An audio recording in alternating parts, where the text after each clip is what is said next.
Controlling the accessories connection on your iPhone 16's lock screen helps enhance device security by managing when external accessories can connect to your device. Here's how it's done. To begin, go to the home screen and tap on the settings icon to launch the app.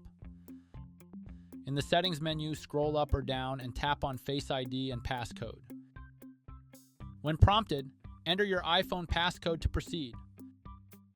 In the succeeding menu, scroll towards the bottom section and find accessories from the list of options.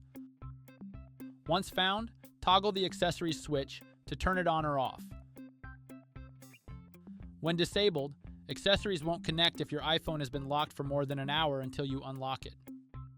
This setting can be reconfigured at any time when needed.